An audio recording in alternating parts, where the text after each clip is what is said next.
Whole Foods, the organic grocery chain, is facing a difficult time after being acquired by Amazon in 2017.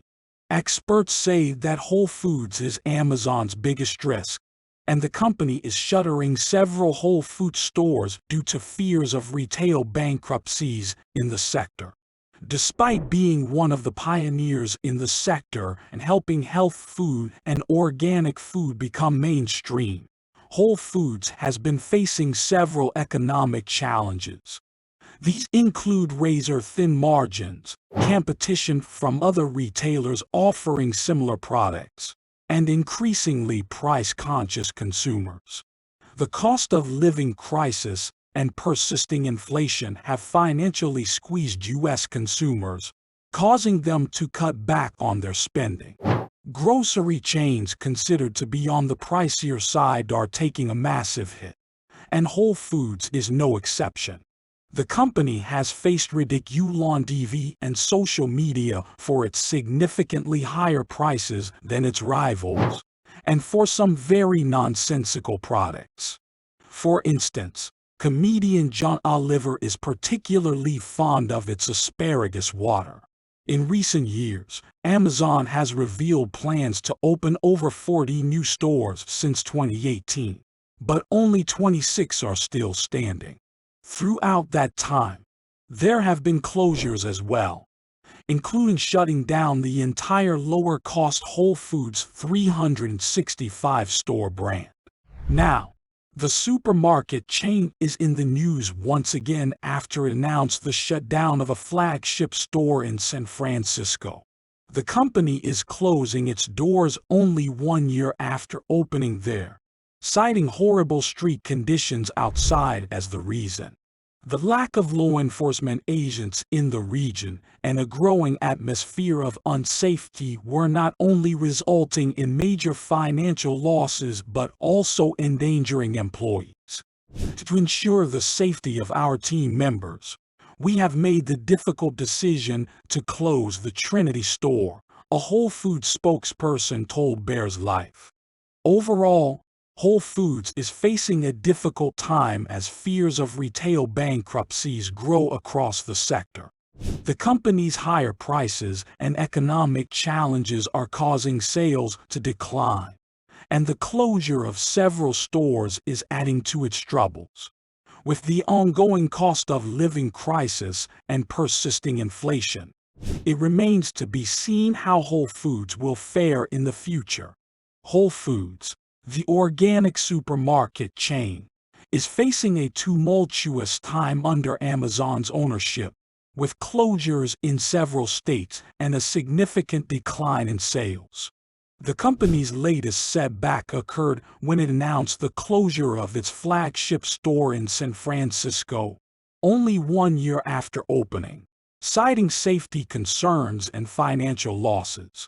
Board of Supervisors member Matt Dorsey expressed his disappointment on Twitter, saying that the neighborhood had waited a long time for the supermarket, but were also well aware of the problems it had experienced with retail theft and the many safety issues related to them.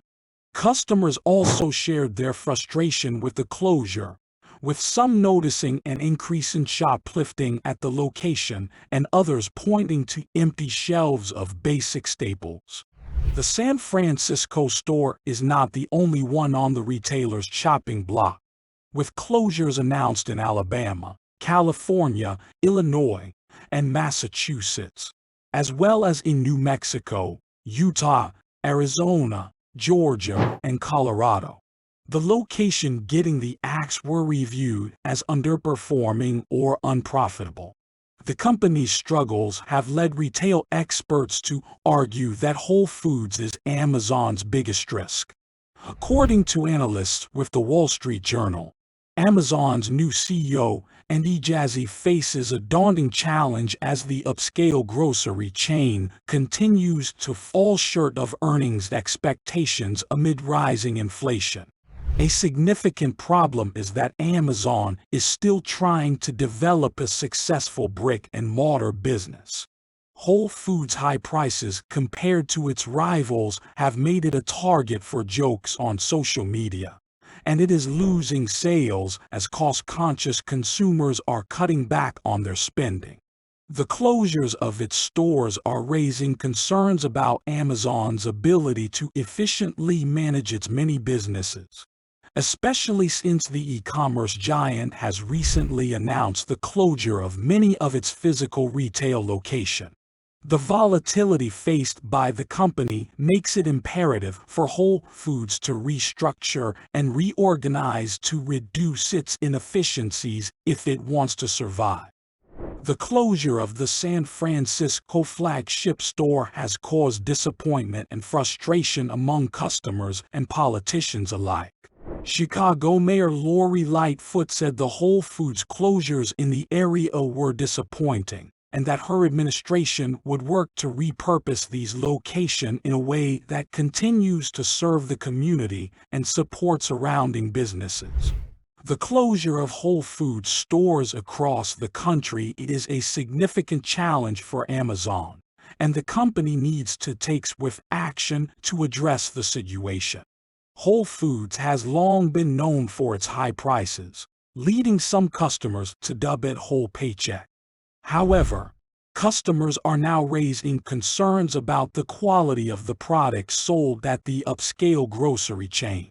According to a Reddit user, the quality of the produce at Whole Foods has significantly declined since Amazon acquired the company.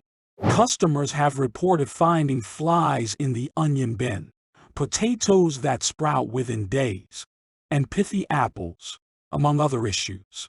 Meanwhile, prices remain high, leaving some customers feeling as though they are missing out on the more expensive items. The decline in quality is not limited to produce. Customers have also criticized Whole Foods' prepared foods, seafood, and bulk section. One customer reported becoming ill after eating the store's frozen shrimp, while others lamented the quality of the salad bar and hot food sections. Customers also allege that Whole Foods' treatment of employees has led to a decline in the shopping experience. Benefits have been cut, and high expectations for faster checkout and bagging have created an unpleasant work environment. Many good employees have left the company, leaving stores understaffed and struggling to keep up with demand. Despite these concerns, Whole Foods' parent company, Amazon, has continued to close underperforming stores across the country. This has led some retail experts to question Amazon's ability to effectively manage its brick-and-mortar businesses. For Whole Foods to survive, experts say the company must restructure and reorganize to reduce inefficiencies and improve the quality of its products. Whole Foods, an Amazon-known grocery chain, has been facing multiple issues that have resulted in a significant decline in foot traffic and customer satisfaction. Reports suggest that the company has been woefully understaffed, resulting in gaps in inventory at stores. Many customers have also complained about the quality of produce and the high prices of items. The company's pricing strategy, which is not uniform, has also been a source of inconvenience for some shoppers. Many customers have turned to rival chains, such as Sprouts Farmers Market, Kroger, and Aldi, which are cheaper and offer a better shopping experience. The 2023 retail outlook for bankruptcies is worse than pre-pandemic levels, with over 55% of retail business owners surveyed projecting a higher risk of downsizing, debt default, or bankruptcy. The industry's long-entrenched problems, such as shifting consumer habits, too many physical stores, and too much debt, have resurfaced. With borrowing costs soaring, savings accounts shrinking, and inflation putting a check on discretionary purchases, more retailers are likely to be pushed to the brink in the coming months. According to Pitch Ratings data, The default rate among junk-rated U.S. retailers could reach 12% this year, putting around $8 billion on the line. Craig Ganz, a bankruptcy lawyer with Ballard Spahr, warns that many retail companies are not functional anymore, and a whole slew of these companies just can't survive. It is clear that Whole Foods needs to address its issues to remain competitive and avoid bankruptcy. The company needs to focus on staffing adequately to ensure that inventory is always in stock and that customer service is of a high standard. The pricing strategy also needs to be reviewed to ensure that it is more customer-friendly, and the quality of produce needs to improve. It remains to be seen if the company can turn things around and regain customer trust and loyalty. Retail businesses are facing multiple challenges, including a nationwide decrease in retail spending and a surplus of inventory with declining demand leading to staff cuts. Big names like Nordstrom, Best Buy, and Peloton are laying off employees as a result of financial distress. This may cause an increase in unemployment rates and raise the possibility of a severe economic downturn. The situation will continue to separate winners from losers, and only the strongest will survive. Perry Mondarino, head of restructuring at B. Riley Financial, notes that the survival of Amazon's largest grocery chain is yet to be seen.